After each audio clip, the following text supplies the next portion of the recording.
the doctors that treated Gypsy Rose Blanchard go onto her docuseries and quite literally either A, lie to the entire public and misrepresent what was actually within the medical records, or B, have footage manipulated and that's not really what they said or how they felt.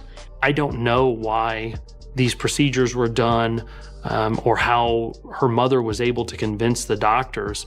Mind-boggling is the only way I can put her ability to manipulate people. You always hear people saying that criminal defense attorneys have no conscience and they're liars and they're bad people because of who they defend, and I don't necessarily believe that's true. There's a lot of attorneys that are really good people and actually use the truth, but this is an example of one of those bad attorneys that are liars. He just didn't think that this information would ever go public. So I want to know, why? Why would he be willing to lie for Gypsy Rose Blanchard? And what did he expect to gain from doing so? Because if you pay attention, like, you can see he's still very much a part of her career right now. And that's pretty rare for especially a public defender to stick around in the way that they stay with somebody for that long. Usually if somebody has a public defender, they get sentenced and they get a new one and a different one, blah, blah, blah. But he's stuck with her. That's odd. You know, they say it takes a village to raise a child, but it also takes a village of liars to elevate someone like Gypsy Rose Blanchard to the platform that she has.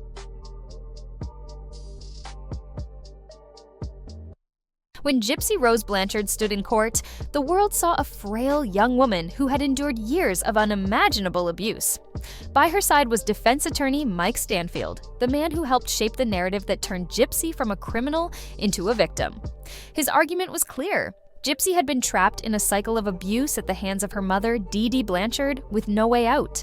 It was a story that captivated the world, one that evoked sympathy, outrage, and a desperate need for justice. But what if not everything we were told was the full truth? What if some of it was carefully curated, or worse, outright false?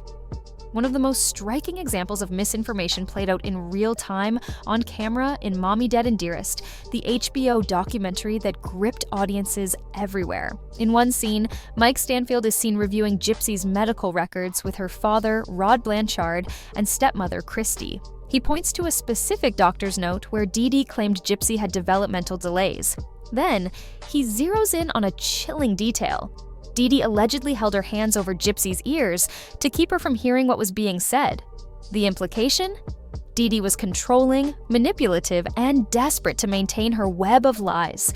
The cracks in Gypsy's story are starting to show, and this is just the beginning. Essentially lied to the doctor about something. Mentally, Gypsy is behind. She's at the level of a 7-year-old on mother's information. And this is something that you see almost across all of the records, is upon mother's information, upon history by mother. So she's talking to the doctor here, and she's talking about how she has mental and developmental delays, needs assistance. Apparently, while holding her hands over Gypsy's ears so as not to offend history of mental retardation, 7-year-old level per mom. And so this was the one time where a doctor actually put in the record that Dee Dee's got her hands over Gypsy's ear.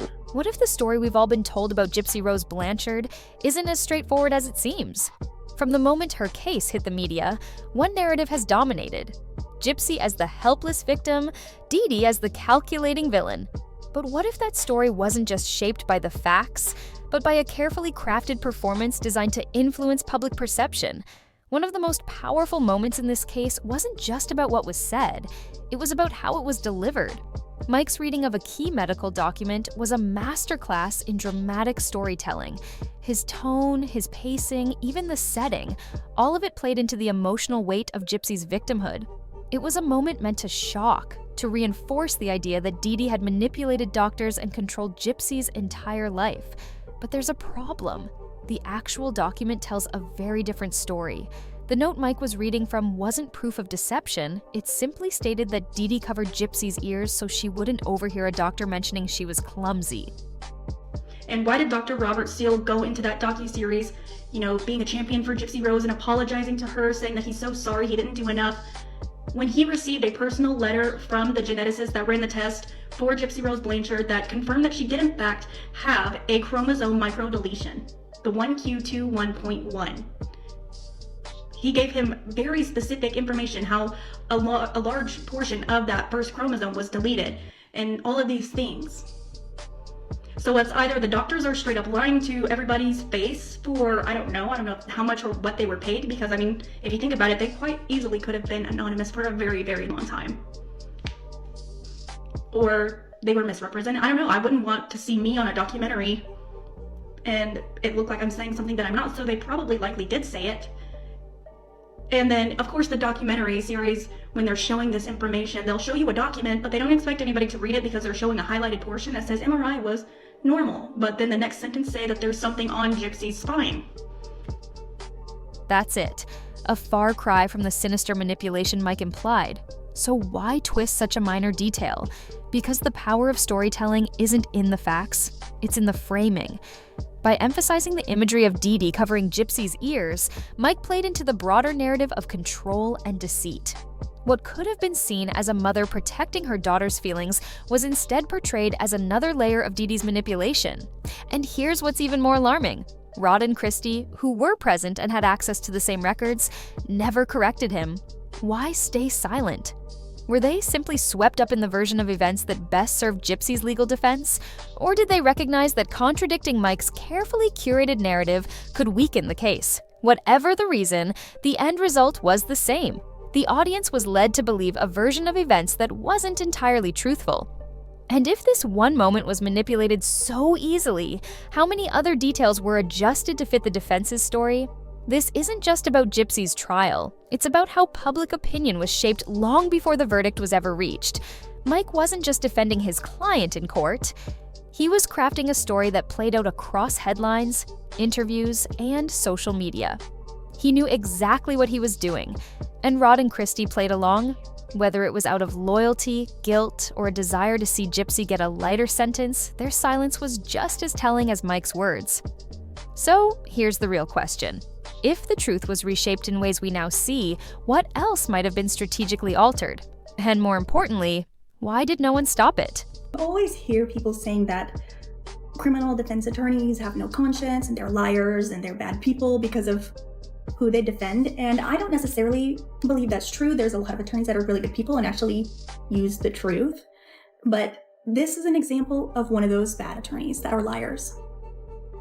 He just didn't think that this information would ever go public. So I want to know, why? Why would he be willing to lie for Gypsy Rose Blanchard? And what did he expect to gain from doing so? Because if you pay attention, you can see he's still very much a part of her career right now. And that's pretty rare for especially a public defender to stick around in the way that they stay with somebody for that long. Usually if somebody has a public defender, they get sentenced and they get a new one and a different one, blah, blah, blah. But he's stuck with her. That's odd. You know, they say it takes a village to raise a child, but it also takes a village of liars to elevate someone like Gypsy Rose Blanchard to the platform that she has. They say the truth always comes out, but what if the truth we've been fed was carefully curated all along? The Gypsy Rose Blanchard case has captivated the public for years, but beneath the headlines and teary-eyed interviews lies a series of unanswered questions. The most glaring: if Gypsy was subjected to years of unnecessary medical procedures, why was there never a malpractice lawsuit filed against the doctors responsible? Wouldn't that have been the logical next step for anyone seeking justice? Instead, the legal strategy seemed less about uncovering the full scope of what happened, and more about reinforcing a singular, carefully controlled narrative, one that conveniently sidestepped deeper scrutiny. Had a medical malpractice case been pursued, it could have opened a Pandora's box of evidence, forcing a closer look at Gypsy's actual medical history. That level of investigation could have revealed inconsistencies, raising tough questions for Gypsy and those rallying behind her story. Instead, they allowed the legal case to play out without ever challenging the very system they claimed had failed her in the first place. Even more concerning, the media and the public never stopped to question why. Why would a legal team that insisted their client had been a victim of medical abuse ignore the most direct path to accountability? Holding the doctors responsible? The answer may lie in what such a lawsuit could have exposed. So they're sitting there telling everybody that Gypsy had a muscle biopsy and that it came back normal when it literally says final diagnosis. The other doctor literally had a big long letter explaining what Gypsy had and how Dee Dee was tested and she wasn't a carrier for this. And then, oh, shocker, Gypsy actually got retested, and yep, she still has it. Take Dr. Bernard Flayson, for example. He was one of the few medical professionals who publicly expressed doubt about Gypsy's diagnoses. He even went on record in Mommy Dead and Dearest and the Lifetime series, stating that he suspected she never had muscular dystrophy or cerebral palsy. According to him, he checked with Louisiana doctors and found that her muscle biopsy was completely normal. Case closed, right? Not exactly. The actual medical reports tell a different story. Gypsy's biopsy did indicate abnormalities, specifically type 2 muscle atrophy, meaning her muscle fibers were irregular in size. That's not the same as completely normal. So why did Dr. Flason claim otherwise? Was it an oversight, a misinterpretation, or something more deliberate? The more you examine the omissions and strategic choices made by those shaping Gypsy's story, the clearer it becomes that transparency was never the goal. Controlling the narrative was. By keeping the focus on a victim versus villain storyline, uncomfortable details were conveniently brushed aside, leaving the public with only the parts of the story they were meant to see. For a person that has not walked for 9 years, she should have technically almost no muscles in her lower extremities. But she didn't have muscles that looked quite normal. And she was able to support her body weight. I remember her standing. So I had a big doubt about the whole thing from the beginning. He says, since last seen, I managed to talk to one of her previous providers. She specifically remembers Gypsy Rose and mentioned that her previous neurologist clearly reported the fact that Gypsy does not have muscular dystrophy. Dr. Flaster was one of the few medical professionals to challenge the legitimacy of Gypsy's alleged illnesses, and his words carried weight, but his statements were accepted at face value without deeper scrutiny. A closer look at the actual medical records suggests that his claims weren't entirely accurate. If his findings had been properly examined at the time, they would have contradicted key elements of Gypsy's case, raising serious doubts about his role in reinforcing her narrative. Was this an innocent lapse in memory, or was something intentionally left out to support a specific version of events? Even Gypsy herself has told conflicting stories over the years. In an interview with Dr. Phil, she claimed that she later found out her biopsy results were normal. Dr. Phil, with no documentation in front of him, took her at her word, just as the public has for years. But when you compare her statements with the actual medical records, inconsistencies begin to pile up. Was she knowingly misrepresenting the truth? Or had she been led to believe a version of events that benefited her defense? That defense was largely crafted by one man, Mike Stanfield, the attorney who secured Gypsy's plea deal. His role in shaping her case can't be overstated. He helped construct a version of events that the media and the public readily accepted, one that portrayed Gypsy as an entirely helpless victim.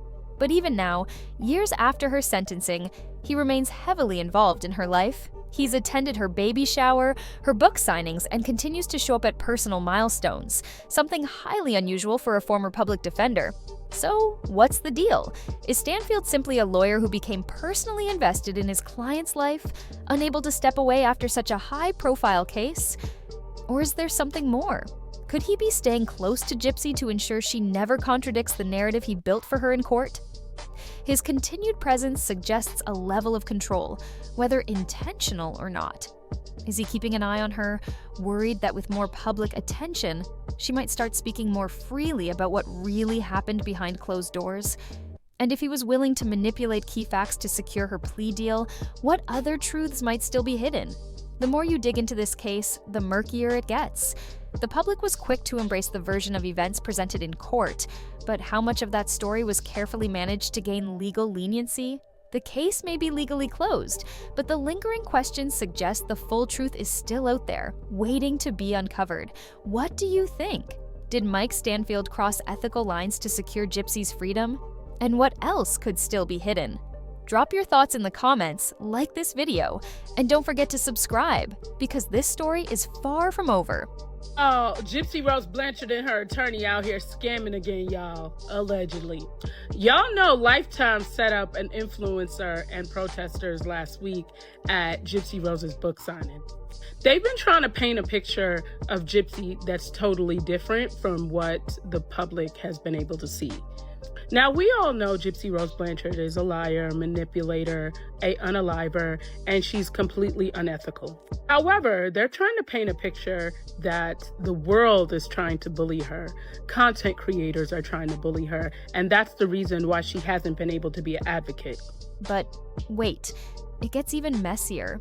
Gypsy and her attorney recently hosted a Christmas charity event for the less fortunate, allegedly sponsored by something called the Bless Your Heart Foundation. And guess what? The foundation is owned by Gypsy's family law attorney. The layers of this are wild.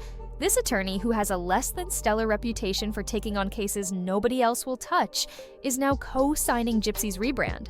Talk about audacity. To make things even worse, child, Shorty did a Christmas thing for the less fortunate with her attorney, Jeray, allegedly. So let's watch this. Well, actually, let's look at it. If you thought her story ended with that Lifetime documentary, think again. Apparently, Lifetime orchestrated a full-on influencer and protester stunt at her recent book signing to push a narrative that paints Gypsy as some misunderstood victim. Yes, you heard that right. Protesters and influencers, all allegedly part of a PR scheme. Really, Lifetime? This is the narrative you're choosing to push? Now, let's dissect this image they're selling. Allegedly, they're trying to rebrand Gypsy as a bullied advocate who just wants to do good in the world. Excuse me. But are we all just forgetting who Gypsy Rose Blanchard is? A manipulator, a liar, and let's call it what it is, a convicted murderer. And now, we're supposed to believe she's being silenced by bullies? It's giving PR damage control, and I'm not buying it. Here's where it gets even spicier. People in Gypsy's community are sending in receipts about this charity event, claiming Lifetime is backing the whole thing. And you just know they're going to spin it into content with a "look at Gypsy giving back" narrative. But let's be real, the same community she scammed and manipulated isn't about to buy into this redemption arc. It's a PR stunt, plain and simple. So allegedly, this is by Bless Your Heart Foundation, and you know that's the one that Gypsy Rose's family law attorney owns. Now, I heard that this particular family law attorney is basically for the ones that really can't find an attorney that wants to represent them, or the people that don't have, like, the funds. And can we talk about how irresponsible it is to let Gypsy anywhere near youth? This is the same woman who manipulated a man with autism and a low IQ into committing murder, who thought it was a good idea to make her the face of any charitable effort. It's not giving redemption, it's giving calculated damage control with a side of delusion. I heard that she's kind of known as the unethical attorney, the one that's really not worth a damn. And allegedly, this is sponsored by Gypsy Rose Blanchard, and I'm assuming Lifetime covered it. So I'm sure they're going to use this on Lifetime to act like she actually did something. The fact that anyone would have their youth around Gypsy Rose Blanchard. Oh, and her attorney? Allegedly, she's got a scammer streak too, which honestly makes this partnership make way too much sense. Birds of a feather, am I right? Lifetime seems to be eating this all up, conveniently ignoring the receipts while turning it into a spectacle. So, what do you think? Is this a legit redemption arc or just another elaborate hustle? The woman that used a man with autism and a low IQ that was collecting a disability check, permanent disability check, is really laughable. And it really says something about her attorney, but we already knew the attorney was a scammer, allegedly. Gypsy Rose Blanchard's recent gender reveal is making waves. Not just for the announcement itself, but for the eyebrow-raising guest list. Louisiana is buzzing, and honestly, it's no wonder. Let's unpack the drama because the internet and the locals are on fire over this one. Here's the headline. Gypsy's big event featured a Louisiana attorney known for her work with a nonprofit supporting domestic violence survivors. Here is an attorney in Louisiana, and she also helps a nonprofit organization for domestic violence. Let's check it out. So she was in the community spotlight, and it says, as a mother, God has really put the children of domestic violence on my heart. Jeray, and then, they give all the information down below. At first glance, it sounds like a good cause, right? But when you factor in Gypsy's infamous history, alleged abuse, and, orchestrating her mother's murder, it's a choice that's sparking major side eyes. Like, how does a legal advocate for survivors end up aligning with someone whose story is steeped in such controversy? Now, all of us that have really truly done our research, we know that Gypsy is not a victim of that, correct? But this woman is supporting a woman that unalived her mom, which that is domestic violence. She's also supporting a woman that had her mom set up and allegedly was abusing her.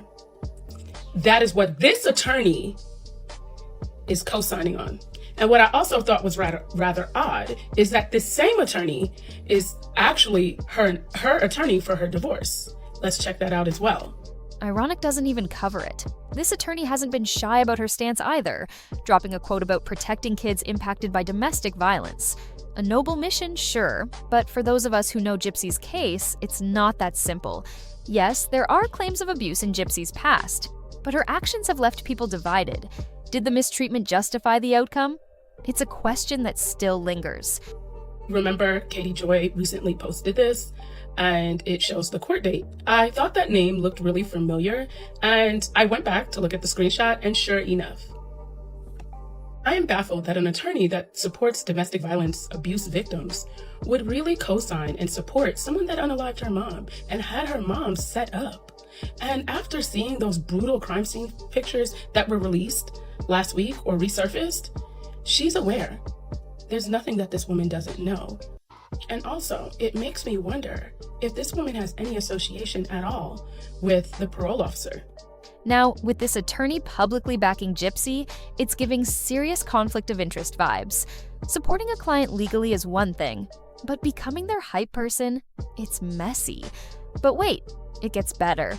This same attorney isn't just attending the reveal, she's representing Gypsy in her divorce. Coincidence? Highly unlikely. It's the kind of alignment that makes you wonder, is this about justice, or is there another agenda at play? She also handles criminal cases. I'm gonna be honest with you, I wouldn't hire an attorney like this. That's just my personal opinion. Just because if an attorney would support someone like that, it brings her integrity in question, right? It makes you wonder, what does she really stand for? Are you really for justice? Especially since this attorney is fully aware of the brutal crime scene details that resurfaced just last week. Standing by Gypsy despite all that, it's a bold move to say the least. Justice, clout, or something else entirely? What's her endgame? Meanwhile, Louisiana locals are fuming, and honestly, I can't blame them. To some, it feels like the attorney's credibility is on the line. Representing someone with Gypsy's history is one thing, but public support, that hits different, especially in a community so closely tied to the case. Would you want this attorney in your corner? Because the backlash suggests plenty of people wouldn't. This tangled web of controversy has everyone asking, is this a case of misunderstood advocacy, or has the attorney crossed a line? We've got drama, we've got questions, and we've got opinions flying everywhere. What's your take? Is this support justified, or is it a PR nightmare waiting to happen? Drop your thoughts below, smash that like button if you're as shook as I am, and stay tuned. There's always more tea brewing.